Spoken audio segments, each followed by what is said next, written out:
You're struggling to have everything you want, while the world tries to make you choose. Hi guys, welcome back to another video. In this video, we're going to be working on these two Green Goblin figures, both of which are going to be showing up in the No Way Home movie. So, to get started, I began working on this head sculpt. This head sculpt is I purchased on CG Trader, but it didn't actually come with like the ball joint hole, so I had to add that in. And so in this case, I can't really sell the one that I customized, so I will link the original in the description. But now with the paint job, I actually I know it's a little out of focus, but actually this is the first thing that I did the entire custom, so I actually needed to repaint it later because popping the head on and off ended up scraping the paint. But the paint job ended up coming out a lot better in the final result. You'll see that later. But this custom I began a bit early before the leaked images, the full trailer came out that revealed him, and where you saw that he was using the classic 2002 suit and another version was battle damaged. So right now it's just, I'll just paint a little purple, I'll paint a little green, and we'll call it a day for now. But then, you know, that was revealed, and this is the 3D model that I found on CD Trader for the Green Goblin. And this is what I used for the head, for the armor, for the glider.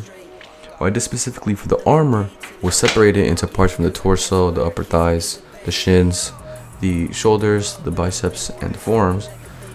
Armor pieces to then glue onto the figure so it has articulation, but it has that nice, you know, clean, accurate detail from the movie. Because honestly, sculpting this by hand would have taken me forever, and to do it so many times on all the different joints would have also taken forever. And it would have been way too time consuming. So finding this alternative was it was a very good alternative. You know, the other option would have been to me myself having to sculpt this, you know, on my own, and it would have been time consuming too. It would have been better than sculpting it by hand, but still, I'm glad that I managed to buy myself some time. So I'll link that specific 3D model in the description, so you guys can check that out. Again, it's not split the way that I did it, and also had to add the ball joint hole for the head myself. So that's another predicament there. But yeah, I'm happy with the way it turned out, and also I separated the shoulder pad from the rest of the bicep, which is cool because like I lowered it a bit so you can have a nice articulation on the shoulder. You can lift it, you can move it around. So that was good. That was a good. That's a good catch on my case. And now I'm beginning that same process, but on the No Way Home version. The base figures for this, the other one is Falcon from the 2014 movie, and this is the Winter Soldier, also in the 2014 movie. So it's those two base figures, and I like those specific base figures because they had like buckles. It's sort of a military look, so I wouldn't need to add 3D printed armor on the back, which made it easier. And now I'm beginning with the flat black base coat. I use this paint a lot. It's the Stynal Res Black, and in this case I didn't want it to be flat black. I know it's metallic armor, but seeing reference images, it's not like glossy at all, it's very matte.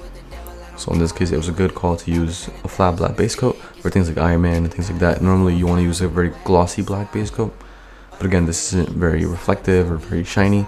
It's metallic, but it's matte. And beginning the glider, you can see the glider was really well modeled, really well designed. So that was a plus two, having the glider too included. It was a very nice touch.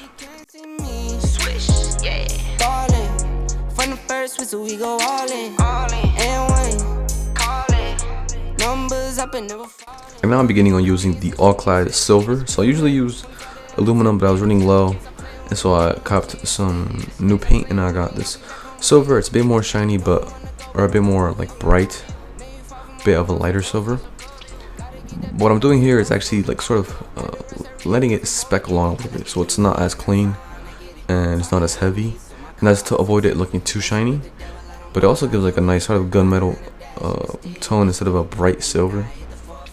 So you can see there, that's the final result for that coat.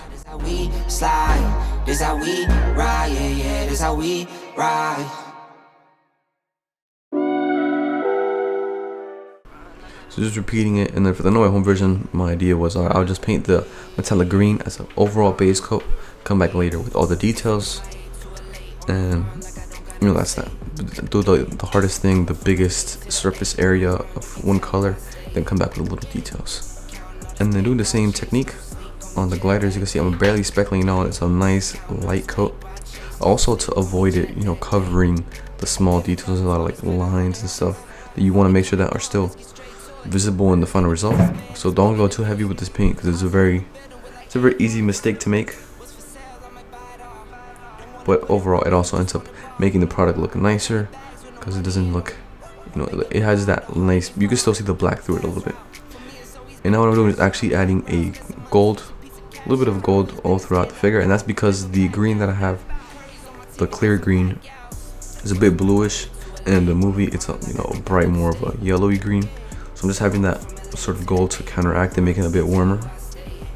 And I'm not going very like consistent throughout. I'm adding some spots leave all silver and some parts more heavier with the gold, and that's because in the movie you see sort of a color shift.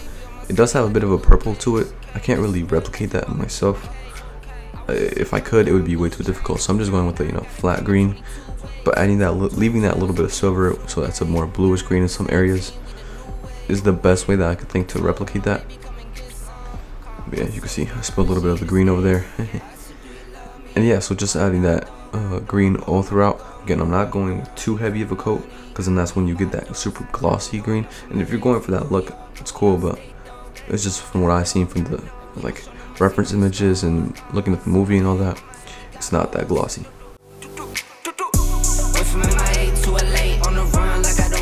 You can see there a bit of a trick that I'd use. I add a little bit of wire on part of the figure, so then once you're done painting it and you don't want to touch it, you hold it from that wire and then you can hook it.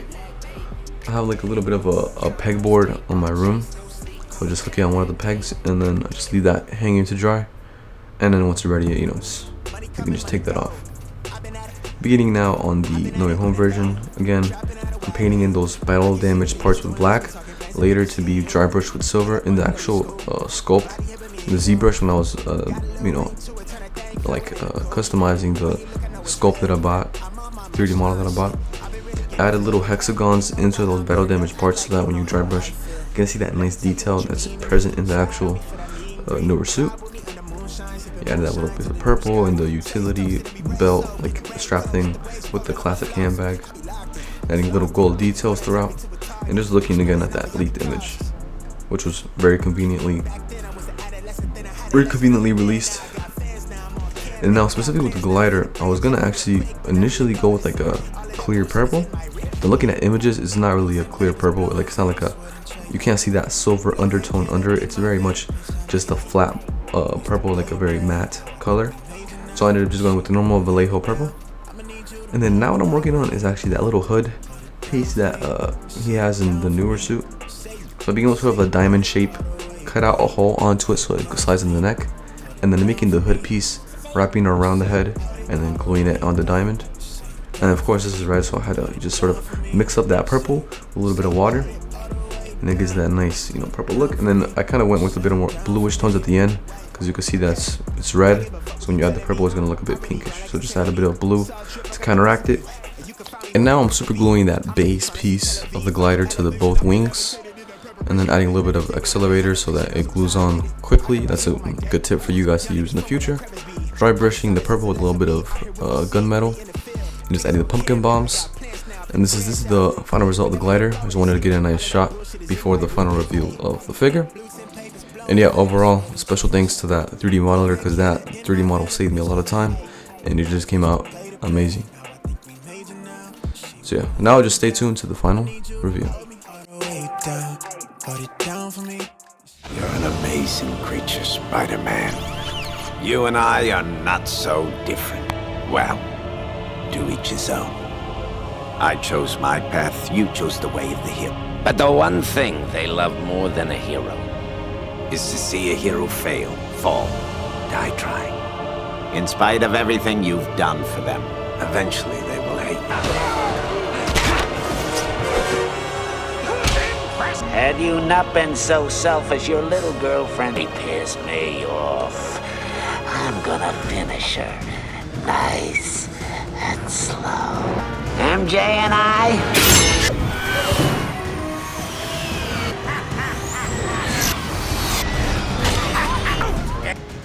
Join me Imagine what we could accomplish together. What we could create. Or we could destroy him again and again until we're both dead. Is that what you want? The itsy bitsy spider went up the water spout. Down came the goblin and took the spider out. We are who we choose to be. Now choose! Misery, misery, misery. I offered you friendship, and you spat in my face. Peter, you're struggling to have everything you want while the world tries to make you choose.